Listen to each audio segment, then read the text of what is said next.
الحمدللہ رب العالمین والصلاة والسلام علی خاتم النبیین اما بعد فاعوذ باللہ من الشیطان الرجیم بسم اللہ الرحمن الرحیم۔ بابا جی اور گھر کے جھگڑے، یہ مضمون غیبت کی تباہ کاریاں صفحہ 215 تا 230 سے لیا گیا ہے۔ دعائے عطار، یا رب المصطفیٰ، جو کوئی 17 صفحات کا رسالہ بابا جی اور گھر کے جھگڑے پڑھ یا سن لے، اسے ایمان و عافیت کے ساتھ سبز سبز گنبد کے زیر سایہ جلوہ محبوب میں شہادت عطا فرما، آمین بجاہ خاتم النبیین صلی اللہ علیہ وآلہ وسلم۔ درود پاک کی فضیلت امیر المومنین حضرت مولا کائنات علی المرتضیٰ شیر خدا رضی اللہ عنہ فرماتے ہیں، جب کسی مسجد کے پاس سے گزرو تو رسول اکرم نور مجسم صلی اللہ علیہ وآلہ وسلم پر درود پاک پڑھو۔ صلو علی الحبیب صلی اللہ علی محمد۔ غیبت کرنے والے کو اشارے سے نہیں، زبان سے روکیے۔ حجت الاسلام حضرت امام محمد بن محمد غزالی رحمۃ اللہ علیہ کے فرمانے والا شان کا خلاصہ ہے، جہاں غیبت ہو رہی ہو اور یہ مروت میں نہیں بلکہ ڈر کے سبب زبان سے روک نہیں سکتا تو دل میں برا جانے تو اب اسے گناہ نہیں ہوگا۔ اگر وہاں سے اٹھ کر جا سکتا ہے یا گفتگو کا رخ بدل سکتا ہے مگر ایسا نہیں کرتا تو گناہ گار ہے۔ اگر زبان سے کہہ بھی دیتا ہے کہ خاموش ہو جاؤ مگر دل سے سننا چاہتا ہے تو یہ منافقت ہے، اور جب تک دل سے برا نہ جانے گناہ سے باہر نہ ہوگا۔ فقط ہاتھ یا اپنے ابرو یا پیشانی کے اشارے سے چپ کرانا کافی نہ ہوگا، کیونکہ یہ سستی ہے اور غیبت جیسے گناہ کو معمولی سمجھنے کی علامت ہے۔ اگر فساد کا اندیشہ نہ ہو تو غیبت کرنے والے کو سختی سے واضح الفاظ میں روکے۔ تاجدار مدینہ منورہ سلطان مکہ مکرمہ صلی اللہ علیہ وآلہ وسلم نے ارشاد فرمایا، جس شخص کے پاس کسی مومن کو ذلیل کیا جا رہا ہو اور وہ طاقت رکھنے کے باوجود اس کی مدد نہ کرے، اللہ پاک قیامت کے دن لوگوں کے سامنے اسے رسوا کرے گا۔ علماء کو عوام نہ ٹوکیں۔ اے عاشقان رسول، غیبت سے روکنے والے کے لیے اتنی معلومات ہونا ضروری ہے کہ وہ گناہوں بھری غیبت کی پہچان رکھتا ہو، نیز روکتے وقت اپنی بات کا وزن دیکھنا بھی بہت ضروری ہے۔ کہیں ایسا نہ ہو کہ آپ کسی کو منع کریں اور کوئی فتنہ کھڑا ہو جائے۔ یہ بات بھی ذہن میں رکھیے کہ بعض اوقات بالخصوص اہل علم حضرات کی کوئی بات سرسری طور پر سننے والے کو غیبت لگتی ہے، مگر در حقیقت وہ گناہوں بھری غیبت نہیں ہوتی، کیونکہ غیبت کی جائز صورتیں بھی موجود ہیں۔ محاورہ ہے، خطائے بزرگان گرفتن خطا است، یعنی بزرگوں پر اعتراض کرنا ان کی خطا پکڑنا خود خطا ہے۔ لہذا علماء کرام کو عوام ہرگز نہ ٹوکیں اور ان کے لیے دل میں میل بھی نہ لائیں۔ ہاں، اگر آپ کو غیبت کے بارے میں معلومات ہوں اور وہ عالم صاحب واقعی صریح غیبت کر رہے ہوں تو وہاں سے اٹھ جائیے، ممکن ہو تو بات کا رخ بدل دیجئے۔ اگر ہٹنا یا بات بدلنا اور کسی طرح سے غیبت سننے سے بچنا ممکن نہ ہو تو دل میں برا جانتے ہوئے حتی المقدور بے توجہی برتیے۔ اگر ہاں میں سر ہلائیں گے یا دلچسپی اور تعجب کا اظہار کریں گے، تائید میں اچھا، جی، اوہو وغیرہ آوازیں نکالیں گے تو گناہ گار ہوں گے۔ عالم کو ٹوکنے کے متعلق فرمانے اعلیٰ حضرت امام اہل سنت امام احمد رضا خان رحمۃ اللہ علیہ فتاوی رضویہ جلد 23 صفحہ 708 پر لکھتے ہیں، علماء پر عوام کو حق اعتراض نہیں پہنچتا، اور جو مشہور بمعرفت ہو اس کا معاملہ زیادہ نازک ہے۔ ہر عامی مسلمان کے لیے حکم ہے کہ اس کے یعنی اس عام مسلمان کے بھی ہر قول و فعل کے لیے 70 محمل حسن یعنی اچھے احتمالات اور جائز تعویلات تلاش کرو۔ ان عوام پر بھی بدگمانی مت کرو، نہ کہ علماء و مشائخ جن پر اعتراض کا عوام کو کوئی حق ہی حاصل نہیں۔ یہاں تک کہ کتب دینیہ میں تصریح یعنی صاف لکھا ہے، اگر صراحتاً نماز کا وقت جا رہا ہے اور عالم نہیں اٹھتا تو جاہل کا یہ کہنا گستاخی ہے کہ نماز کو چلیے۔ وہ یعنی عالم اس یعنی غیر عالم کے لیے ہادی یعنی رہنما بنایا گیا ہے، نہ کہ یہ جاہل اس عالم کے لیے۔ واللہ تعالی عالم۔ سنو نہ فحش کلامی نہ غیبت و چغلی، تیری پسند کی باتیں فقط سنا یا رب، کریں نہ تنگ خیالات بد کبھی کر دے، شعور و فکر کو پاکیزگی عطا یا رب۔ صلو علی الحبیب صلی اللہ علی محمد۔ جس کو سلامتی کی دعا دی اسی کی غیبت، کسی کو سلام کر کے جان و مال اور عزت و آبرو وغیرہ کی سلامتی کی دعا دی اور پھر جو ہی وہاں سے ہٹے معاذ اللہ اسی کی عزت اچھالنی یعنی غیبت کرنی شروع کر دی، یہ کیسا عجیب معاملہ ہے۔ جی ہاں، السلام علیکم کے معنی ہے تم پر سلامتی ہو، لگے ہاتھوں سلام کی نیت بھی ملاحظہ فرما لیجئے۔ چنانچہ عاشقان رسول کی مدنی تحریک دعوت اسلامی کے مکتبۃ المدینہ کی کتاب بحر شریعت حصہ 16 صفحہ 102 پر لکھے ہوئے جزیے کا خلاصہ ہے، سلام کرتے وقت دل میں یہ نیت ہو کہ جس کو سلام کرنے لگا ہوں اس کا مال اور عزت و آبرو سب کچھ میری حفاظت میں ہے اور میں ان میں سے کسی چیز میں دخل اندازی کرنا حرام جانتا ہوں۔ عارف باللہ حضرت سیدنا شیخ ابو طالب مکی رحمۃ اللہ علیہ فرماتے ہیں، اللہ پاک کے نیک بندے ملاقات کے وقت سلام کرتے تو اس سے یہ مراد لیتے کہ تو میری طرف سے سلامت رہا، میں تیری غیبت اور مذمت نہیں کروں گا۔ کروں کسی کی بھی غیبت نہ میں کبھی یا رب، خدائے پاک کرم از پے نبی یا رب، معاف کر دے گناہ تو میرے سبھی یا رب، طفیل حضرت شیر خدا علی یا رب۔ صلو علی الحبیب صلی اللہ علی محمد۔ توبو الی اللہ استغفر اللہ۔ صلو علی الحبیب صلی اللہ علی محمد۔ خوفناک حادثہ ہوتے ہوتے رہ گیا، غیبت کرنے سننے کی عادت نکالنے، نمازوں اور سنتوں کی عادت ڈالنے کے لیے دعوت اسلامی کے دینی ماحول سے ہر دم وابستہ رہیے۔ سنتیں سیکھنے کے لیے مدنی قافلوں میں عاشقان رسول کے ساتھ سنتوں بھرا سفر کیجیے اور کامیاب زندگی گزارنے اور آخرت سنوارنے کے لیے نیک اعمال کے مطابق عمل کر کے روزانہ جائزہ کے ذریعے رسالہ پر کر کے ہر ماہ کی پہلی تاریخ اپنے یہاں کے ذمہ دار کو جمع کروانے کا معمول بنا لیجئے۔ سنتوں بھرے اجتماع میں حاضری دیجئے، نہ جانے کب دل چوٹ کھا جائے اور دونوں جہاں میں بھلائیاں عنایت ہو جائیں۔ آپ کی ترغیب کے لیے ایک مدنی بہار گوش گزار کرتا ہوں۔ 1425 سنہ ہجری میں ہونے والے بین الاقوامی 3 دن کے سنتوں بھرے اجتماع صحرائے مدینہ مدینۃ الاولیاء ملتان شریف کے چند روز بعد سگے مدینہ عفیان سے ملنے ایک صاحب پنجاب سے کراچی آئے۔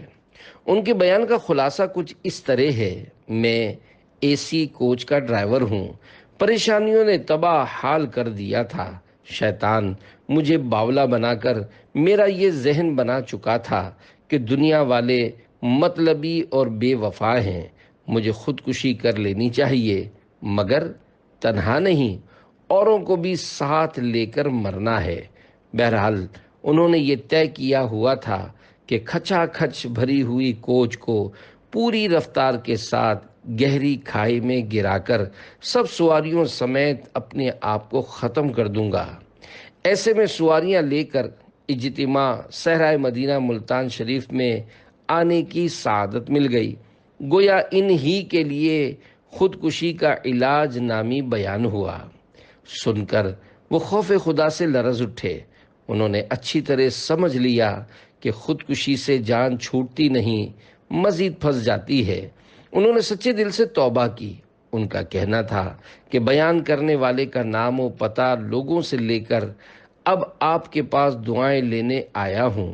ان کے حق میں دعائے خیر کی گئی، نماز کی پابندی، ہفتہ وار سنتوں بھرے اجتماع میں حاضری، مدنی قافلوں میں سفر وغیرہ کی اچھی اچھی نیتیں کر کے روتے ہوئے پلٹ گئے۔ کیا خودکشی سے جان چھوٹ جاتی ہے؟ عاشقان رسول کی مدنی تحریک دعوت اسلامی کے مکتبۃ المدینہ کی کتاب بیانات عطاریہ 472 صفحات حصہ دوم کے صفحہ 404 تا 406 پر ہے۔ خودکشی کرنے والے شاید یہ سمجھتے ہیں کہ ہماری جان چھوٹ جائے گی، حالانکہ اس سے جان چھوٹنے کے بجائے ناراضی رب العزت کی صورت میں نہایت بری طرح پھنس جاتی ہے۔ خدائے پاک کی قسم، خودکشی کا عذاب برداشت نہیں ہو سکے گا۔ آگ میں عذاب، حدیث پاک میں ہے، جو شخص جس چیز کے ساتھ خودکشی کرے گا وہ جہنم کی آگ میں اسی چیز کے ساتھ عذاب دیا جائے گا، اسی ہتھیار سے عذاب۔ حضرت ثابت بن ضحاک رضی اللہ عنہ سے مروی ہے کہ اللہ پاک کے پیارے رسول صلی اللہ علیہ وآلہ وسلم کا ارشاد عبرت بنیاد ہے، جس نے لوہے کے ہتھیار سے خودکشی کی تو اسے جہنم کی آگ میں اسی ہتھیار سے عذاب دیا جائے گا۔ گلا گھونٹنے کا عذاب، حضرت ابو ہریرہ رضی اللہ عنہ سے مروی ہے، رسول کریم صلی اللہ علیہ وآلہ وسلم کا فرمان عبرت نشان ہے، جس نے اپنا گلا گھونٹا تو وہ جہنم کی آگ میں اپنا گلا گھونٹتا رہے گا، اور جس نے خود کو نیزہ مارا وہ جہنم کی آگ میں خود کو نیزہ مارتا رہے گا۔ اے عاشقان رسول، خودکشی کا علاج نامی بیان مکتبۃ المدینہ سے حاصل کیجیے اور سب گھر والوں کو سنائیے، اور خصوصاً پریشان حالوں کو سننے کے لیے پیش کیجیے۔ الحمدللہ اسی بیان کو حسب ضرورت ترمیم کے ساتھ بنام خودکشی کا علاج رسالے کی صورت میں بھی پرنٹ کیا گیا ہے۔ اپنے عزیزوں کے ایصال ثواب کے لیے دعوت اسلامی کے مکتبۃ المدینہ سے زیادہ خرید کر غم کے ماروں، دکھیاروں اور بیماروں بلکہ عام مسلمانوں میں تقسیم کیجیے۔ اگر پڑھ کر کوئی ایک بھی مسلمان خودکشی کے ارادے سے باز آ گیا تو انشاءاللہ الکریم آپ کا بھی بیڑا پار ہوگا۔ قبر میں شکل تیری بگڑ جائے گی، پیپ میں لاش تیری لتھڑ جائے گی، بال جھڑ جائیں گے کھال ادھڑ جائے گی، کیڑے پڑ جائیں گے ناش سڑ جائے گی۔ مت گناہوں پہ ہو بھائی بے باک تو، بھول مت یہ حقیقت کے ہے خاک تو، تھام لے دامن شاہ لولاک تو، سچی توبہ سے ہو جائے گا پاک تو۔ صلو علی الحبیب صلی اللہ علی محمد، توبو الی اللہ استغفر اللہ، صلو علی الحبیب صلی اللہ علی محمد۔ گھر جا کر نیکی کی دعوت دیتے۔ حضرت عبدالعزیز درینی رحمۃ اللہ علیہ کو جب معلوم ہوتا کہ کسی شخص نے ان کی غیبت کی ہے تو آپ رحمۃ اللہ علیہ فہمائش یعنی سمجھانے کے لیے اس کے گھر تشریف لے جاتے اور فرماتے، اے بھائی آپ کو کیا ہو گیا کہ آپ نے عبدالعزیز کے گناہ اٹھا لیے؟ گناہ اٹھا لیے کی وضاحت۔ اے عاشقان رسول، اس حکایت سے پتہ چلا کہ ہمارے اسلاف اپنی غیبت کا سن کر دھواں پھواں ہو کر آستینے چڑھا کر غیبت کرنے والے پر چڑھ دوڑنے کے بجائے اگر جانا پڑتا تو اس کے گھر جا کر بھی اس کو نیکی کی دعوت پہنچاتے اور اس کے دل کو چوٹ لگانے والے کلمات ارشاد فرماتے۔ اس حکایت میں گناہ اٹھا لیے جو کہا گیا، اس سے مراد یہ ہے کہ اگر بغیر توبہ اور مغتاب یعنی جس کی غیبت کی اس سے بے معاف کروائے مرا تو جس کی غیبت کی ہے اس کو اپنی نیکیاں دینی پڑیں گی۔ اگر نیکیاں نہ ہوئیں یا کم پڑ گئیں تو اس کے گناہ اپنے سر اٹھانے پڑیں گے۔ آہ، غیبت کا معاملہ بے حد نازک ہے۔ توبہ توبہ، ہماری کروڑوں بار توبہ۔ عہد کیجئے، نہ غیبت کروں گا نہ سنوں گا۔ ہے غیبت سے بچنے کی نیت الہی، میں قائم رہوں کر اعانت الہی۔ اعانت یعنی امداد۔ رحمت پلٹ جاتی ہے۔ حضرت حاتم اصم رحمت اللہ علیہ فرماتے ہیں، جب کسی مجلس میں یہ 3 باتیں ہوں تو ان لوگوں سے رحمت پلٹ جاتی ہے۔ نمبر 1، دنیا کا ذکر۔ نمبر 2، زیادہ ہنسنا۔ اور نمبر 3، لوگوں کی غیبت کرنا۔ عذاب قبر کے 3 حصے۔ حضرت قتادہ رضی اللہ عنہ فرماتے ہیں، ہمیں بتایا گیا ہے کہ عذاب قبر کو 3 حصوں میں تقسیم کیا گیا ہے۔ 1/3 عذاب غیبت سے، 1/3 چغلی سے، اور 1/3 پیشاب کے چھینٹوں سے خود کو نہ بچانے سے ہوتا ہے۔ کتوں کی شکل میں اٹھیں گے۔ ہمارے پیارے پیارے آقا مدینے والے مصطفیٰ صلی اللہ علیہ وآلہ وسلم نے فرمایا، غیبت کرنے والوں، چغل خوروں اور پاک باز لوگوں کے عیب تلاش کرنے والوں کو اللہ پاک قیامت کے دن کتوں کی شکل میں اٹھائے گا۔ حکیم الامت حضرت مفتی احمد یار خان رحمت اللہ علیہ فرماتے ہیں، خیال رہے کہ تمام انسان قبروں سے بشکل انسانی اٹھیں گے، پھر محشر میں پہنچ کر بعض کی صورتیں مسخ ہو جائیں گی، یعنی بگڑ جائیں گی، مثلا مختلف جانوروں جیسی ہو جائیں گی۔ گوشت کی چھوٹی سی بوٹی۔ اے عاشقان رسول، زبان اگرچہ بظاہر گوشت کی ایک چھوٹی سی بوٹی ہے، مگر یہ خدائے پاک کی عظیم الشان نعمت ہے۔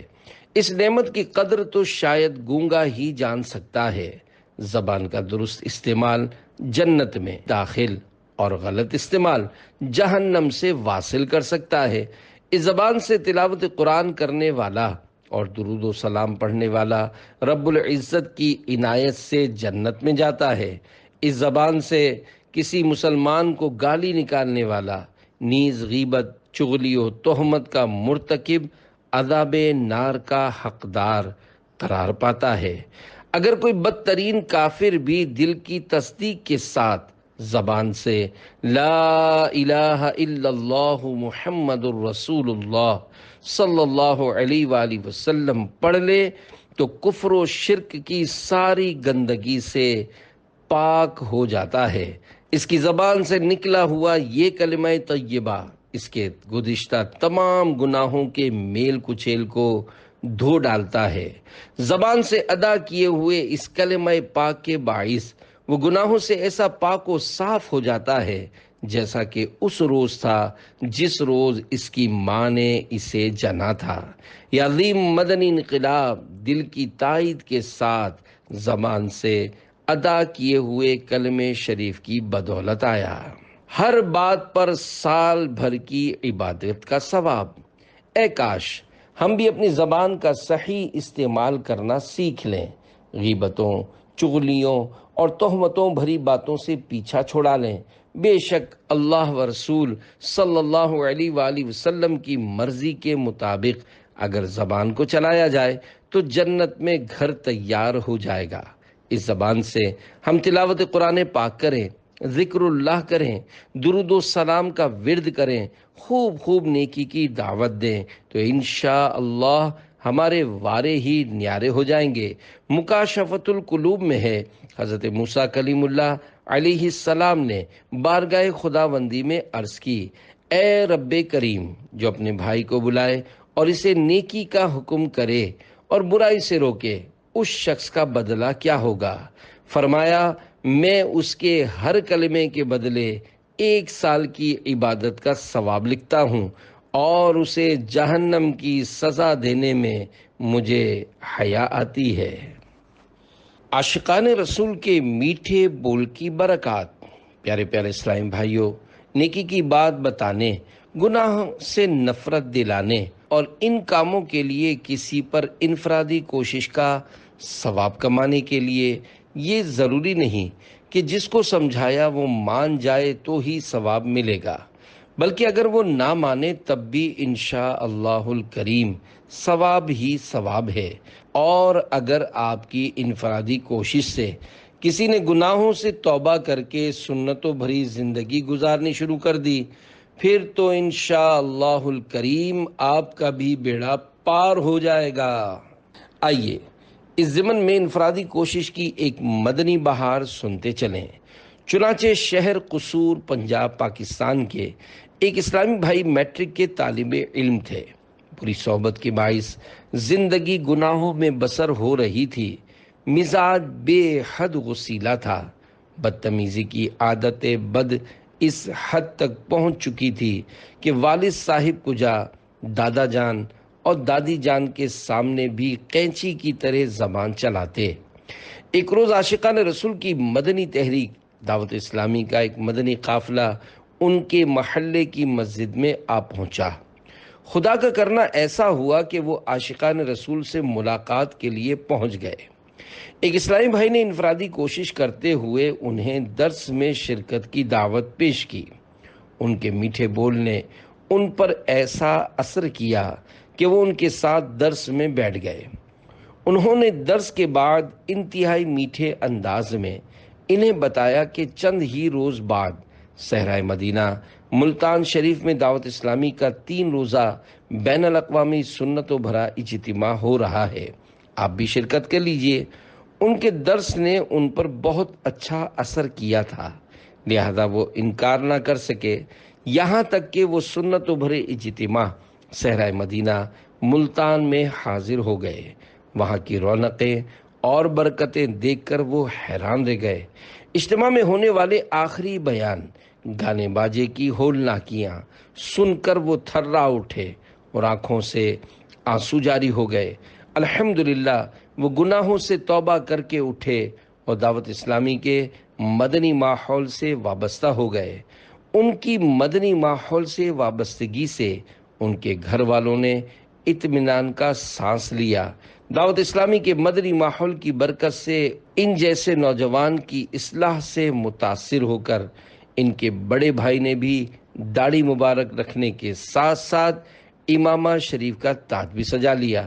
ان کی ایک ہی بہن ہے، الحمدللہ اس نے بھی مدنی برقع پہن لیا۔ الحمدللہ گھر کا ہر فرد سلسلہ عالیہ قادریہ رضویہ میں داخل ہو کر سرکار غوث اعظم رحمت اللہ علیہ کا مرید ہو گیا۔ اس انفرادی کوشش کرنے والے اسلامی بھائی کے میٹھے بول کی برکت سے مجھ پر اللہ کریم نے ایسا کرم فرمایا کہ میں نے قرآن کریم حفظ کرنے کی سعادت حاصل کر لی اور درس نظامی یعنی عالم کورس میں داخلہ لے لیا۔ الحمدللہ دعوت اسلامی کے مدنی کاموں کے تعلق سے علاقائی قافلہ ذمہ دار بھی بنے۔ دل پہ گر زنگ ہو سارا گھر تنگ ہو، داغ سارے دھلیں قافلے میں چلو، ایسا فیضان ہو حفظ قرآن ہو، خوب خوشیاں ملیں قافلے میں چلو۔ صلو علی الحبیب صلی اللہ علی محمد۔ قبر کا بھیانک تصور۔ اے عاشقان رسول، غور کیجئے، سوچئے، ہو سکتا ہے آج ہی موت آ جائے، دنیا کی ساری نعمتیں چھوٹ جائیں، سب ارمان خاک میں مل جائیں اور دیکھتے ہی دیکھتے جنازہ قبرستان میں داخل ہو جائے۔ آہ آہ آہ، تصور کیجئے اس وقت کیا گزر رہی ہوگی جب قبر میں تنہا رکھ کر اوپر سے منو مٹی ڈال کر ناز اٹھانے والے رخصت ہو رہے ہوں گے۔ ہائے گھپ اندھیرا، آہ وحشت کا بسیرا! ایسے میں اگر غیبتوں، چغلیوں، عیب دریوں، تہمتوں اور بدگمانیوں وغیرہ وغیرہ گناہوں کے سبب اندھیری قبر میں خوفناک مار پیٹ شروع ہو گئی، بھیانک آگ سلگا دی گئی، طرح طرح کے زہریلے سانپ، بچھو کفن پھاڑ کر نازک بدن سے لپٹ گئے تو کیا بنے گا؟ عقل بھی سلامت ہوگی، بے ہوشی بھی طاری نہ ہوگی، چیخو پکار بھی بیکار ثابت ہوگی، نہ کسی کو پاس بلا سکیں گے، نہ خود کسی کے پاس جا سکیں گے۔ ہائے میرے اللہ!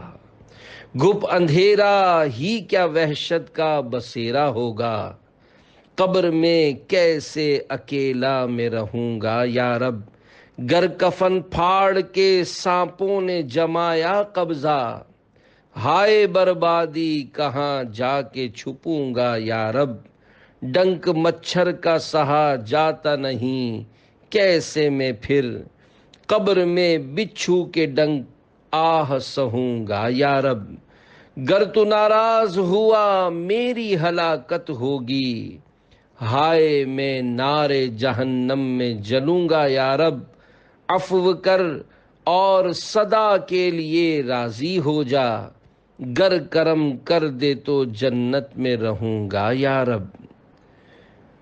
بھابھی نے جادو کروا دیا ہے۔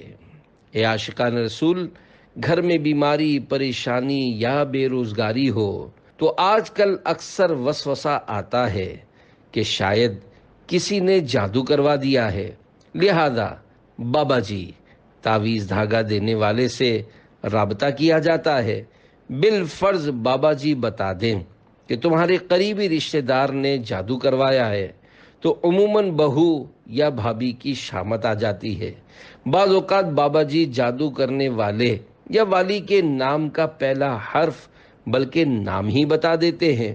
کبھی کبھی تو سوئیوں والا ماش کے آٹے کا پتلا اور تعویذ وغیرہ بھی گھر سے برآمد ہو جاتا ہے، اور پھر لوگ ایسے بابا جی پر اندھا بھروسہ کر لیتے ہیں اور خاندان بھر میں غیبت و بہتان تراشی کا بدترین سلسلہ چل نکلتا، نتیجتاً ہرا بھرا لہلہاتا خاندان تاخت و تاراج ہو کر رہ جاتا ہے۔ یاد رکھیے، بلا ثبوت شرعی صرف عاملوں اور باباؤں کے کہنے پر اگر آپ نے کسی سے کہا مثلاً ہماری بھابھی جادو کرواتی ہے، تو یہ بہتان، گناہ کبیرہ، حرام اور جہنم میں لے جانے والا کام ہے۔ اور اگر کسی نے چھپ کر واقعی جادو کروا بھی دیا ہو اور آپ کو یقینی طور پر پتہ چل گیا ہو، تب بھی اس مخصوص فرد کا جادو کے حوالے سے بلا مصلحت شرعی کسی سے تذکرہ کرنا غیبت ہے۔ خیال رہے، عاملوں یا باباؤں کا بتانا شرعی ثبوت نہیں کہلاتا۔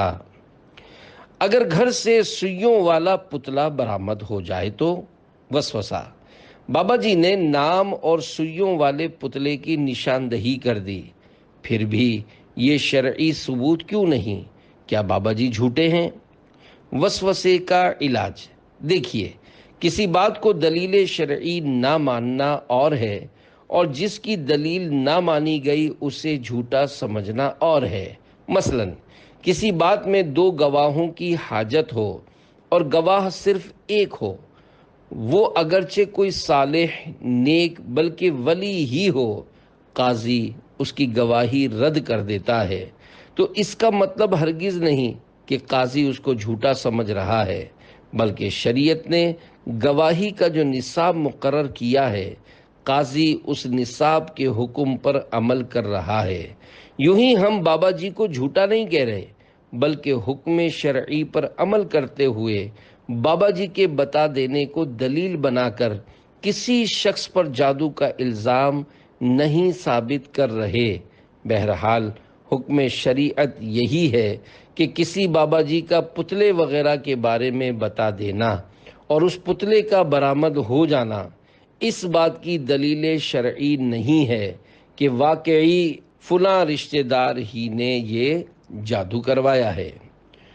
جو بابا پیسے نہ مانگتے ہوں وہ کیسے غلط ہو سکتے ہیں؟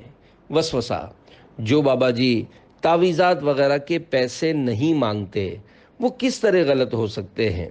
وسوسے کا علاج: عملیات کی لائن ایسی ہے کہ جو پیسے نہیں مانگتا بعض اوقات اس کی آمدنی مانگنے والوں کی نسبت زیادہ ہوتی ہے، کیونکہ بار بار پیسے مانگنے والوں سے لوگ دور بھاگتے ہیں۔ حضرت مولا کائنات مولا علی شیر خدا رضی اللہ عنہ فرماتے ہیں، بچھڑا جب تھنوں کو بہت زیادہ چوسنے لگتا ہے تو اس کی ماں اس کو سینگ مارتی ہے۔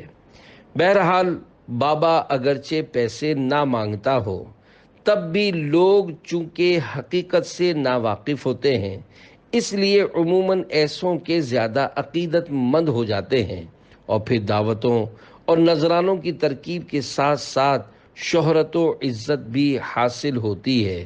حب جاہ یعنی عزت و شہرت کی محبت کا مرض جن کو لگ جاتا ہے وہ لوگ مشہوری کے لیے کروڑوں روپے اپنے پلے سے خرچ کرنے سے بھی نہیں چوکتے۔ عام انتخابات الیکشن کے مواقع پر جمہوری ممالک میں اس کے نظارے عام ہو جاتے ہیں۔ یقیناً شریعت کے کسی بھی معاملے میں قطعاً جھول نہیں۔ یاد رکھیے، استخارات، موکلات اور جنات کے ذریعے نہیں بلکہ قرآن و سنت کے احکامات کے توسط سے اسلامی عدالتوں کے معاملات طے کیے جاتے ہیں۔ اگر تکیے کے نیچے سے تعویذ نکل آئے تو؟ وسوسہ: اگر بھابھی یا بہو کی جیب یا اس کے تکیے کے نیچے سے تعویذ برآمد ہوا ہو تو کیا یہ بھی شرعی ثبوت نہیں؟ وسوسے کا علاج: یہ بھی شرعی دلیل نہیں۔ جو تعویذ برآمد ہوا اسے جادو قرار دینے کے لیے بھی تو کوئی معقول دلیل ہونی چاہیے۔ اپنے علاج یا کسی نجی مقصد کے لیے بھی تو وہ تعویذ استعمال کر سکتی ہے۔ بالفرض وہ جادو ہی کا تعویذ ثابت ہو جائے تب بھی اس کا کیا ثبوت ہے کہ آپ کو نقصان پہنچانے ہی کے لیے وہ لائی تھی؟ یہ شیطانی حرکت بھی ہو سکتی ہے کہ کوئی شریر جن گھر میں فساد کروانے کے لیے تکیے کے نیچے یا جیب میں تعویذ ڈال دے۔ منہ کی بدبو کے باوجود شرابی نہ کہا جائے۔ امام محمد بن محمد غزالی رحمت اللہ علیہ کے فرمان کا خلاصہ ہے، کسی شخص کے منہ سے شراب کی بو آتی ہو اس بنا پر اس پر حد لگانی جائز نہیں، کیونکہ ہو سکتا ہے اس نے شراب سے کلی کی ہو، خود نہ پی ہو، کسی نے زبردستی پینے پر مجبور کر دیا ہو، لہذا اس مسلمان پر صرف منہ کی بدبو کے سبب بدگمانی نہ کی جائے، یعنی اس کو شرابی قرار نہ دیا جائے۔ شرعی ثبوت کسے کہتے ہیں؟ شرعی ثبوت کی یہاں صورت یہ ہے کہ یا تو جس پر الزام ہے وہ خود بہوش و حواس اقرار کرے کہ میں نے جادو کروایا ہے۔ اگر وہ انکار کرے تو دو مرد مسلمان یا ایک مسلمان مرد اور دو مسلمان عورتیں گواہی دیں کہ ہم نے اس کو جادو کرتے ہوئے اپنی آنکھوں سے دیکھا ہے۔ اگر مذکورہ شرعی گواہ نہیں لا سکتے تو جس پر الزام ہے اگر وہ قسم کھا لے کہ میں نے جادو نہیں کروایا تو اس کو سچا ماننا ضروری ہے۔ تو نے چوری کی، دیکھیے شیطان کے اکسانے پر بہو وغیرہ پر جادو کا الزام لگانے اور پوچھ گچھ کے دوران اس کے انکار پر ہرگز یہ بات زبان پر نہ لائیے کہ یہ پھنس گئی تو اب اس نے انکار کرنا ہی ہے، اور آدمی عزت بچانے کے لیے تو جھوٹی قسم بھی کھا لیتا ہے، اس لیے یہ بھی جھوٹی قسم کھا رہی ہے۔ خدارا ایک مسلمان کی عزت کی اہمیت کو سمجھنے کی کوشش کیجیے۔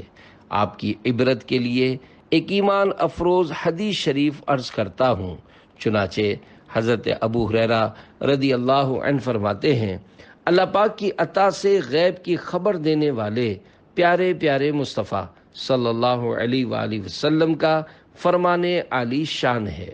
حضرت عیسیٰ ابن مریم نے ایک شخص کو چوری کرتے دیکھا تو اس سے فرمایا، تو نے چوری کی؟ وہ بولا، ہرگز نہیں، اس کی قسم جس کے سوا کوئی معبود نہیں۔ تو حضرت عیسیٰ نے فرمایا، میں اللہ پر ایمان لایا اور میں نے اپنے آپ کو جھٹلایا کہ میری آنکھوں نے دیکھنے میں غلطی کی۔ اللہ اکبر! دیکھا آپ نے، حضرت سیدنا عیسیٰ روح اللہ علیہ السلام نے قسم کھا لینے والے کے ساتھ کتنا عظیم برتاؤ کیا۔ حضرت مفتی احمد یار خان رحمت اللہ علیہ اس قسم کھانے والے کو چھوڑ دینے کے متعلق حضرت عیسیٰ روح اللہ علیہ السلام کے جذبات کی عکاسی کرتے ہوئے تحریر فرماتے ہیں، یعنی اس قسم کی وجہ سے تجھے سچا سمجھتا ہوں کہ مومن بندہ اللہ پاک کی جھوٹی قسم نہیں کھا سکتا، کیونکہ اس کے دل میں اللہ کے نام کی تعظیم ہوتی ہے۔ اپنے متعلق غلط فہمی کا خیال کر لیتا ہوں کہ میری آنکھوں نے دیکھنے میں غلطی کی۔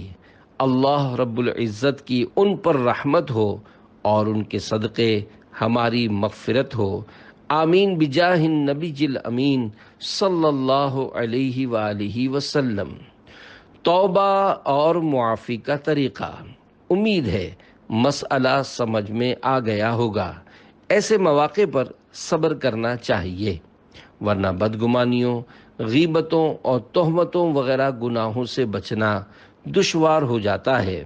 اب اگر کسی نے اس طرح کی خطا کی ہے اور بغیر ثبوت شرعی جادو کا الزام لگا بیٹھا ہے تو وہ اللہ پاک کی بارگاہ بے کس پناہ میں گڑ گڑا کر توبہ کرے اور توبہ کے تقاضے بھی پورے کرے، نیز جس پر الزام لگایا مثلا بھابھی یا بہو وغیرہ تو ان سے معاف بھی کروائے۔ رسمی طور پر صرف سوری کہہ دینا کافی نہیں، بلکہ جس دھڑلے یعنی بے باکی اور دھوم دھڑکے سے اس کی بدنامی اور دل آزاری کی ہے، اسی کی مناسبت سے خوب عاجزی کر کے، گڑ گڑا کر اور ہاتھ جوڑ کر اس سے اس قدر معافی مانگے کہ اس کا دل مطمئن ہو جائے اور وہ معاف کر دے۔ نیز جن جن کو یہ بات بتائی ہو ان کے سامنے بھی کہنا پڑے گا کہ میں نے جھوٹا الزام لگایا تھا۔ واقعی یہاں نفس معافی مانگنے سے انکار ہی کرے گا۔ اب بندے پر ہے کہ معافی مانگ کر دنیاوی طور پر اپنے نفس کی معمولی سی ذلت اختیار کرے یا آخرت کی دردناک رسوائی اور ہولناک سزا۔ دیکھیے، شیطان طرح طرح کے ہیلے بہانے سجھائے گا، وسوسہ دلائے گا کہ مثلاً یوں تو یہ سر چڑھ جائے گی، اس کا دل کھل جائے گا، ہم پر قبضہ جما لے گی، ہماری بدنامی ہو جائے گی وغیرہ۔ آپ ان شیطانی خیالوں کی طرف نہ جائیے، اللہ پاک کی رضا کے لیے حکم شریعت پر عمل کیجیے، انشاءاللہ الکریم اس کی برکت خود ہی دیکھ لیں گے۔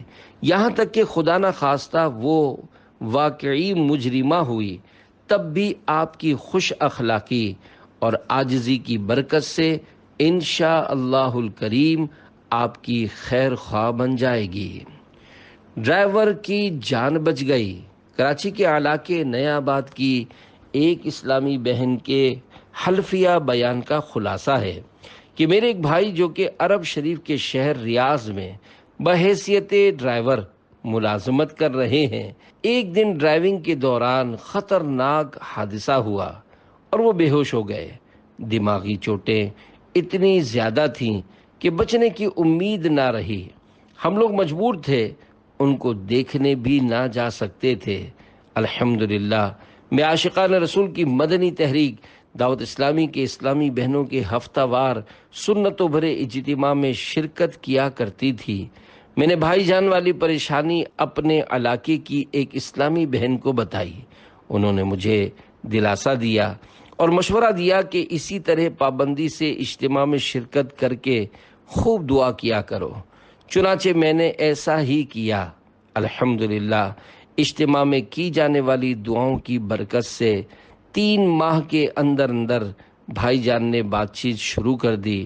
ڈاکٹر بھی حیران رہ گئے کیونکہ دماغی چوٹیں بہت زیادہ تھیں اور بظاہر بچنے کی امید بہت کم تھی۔ الحمدللہ اجتماعات کی برکات پر میری عقیدت اور زیادہ مضبوط ہوئی۔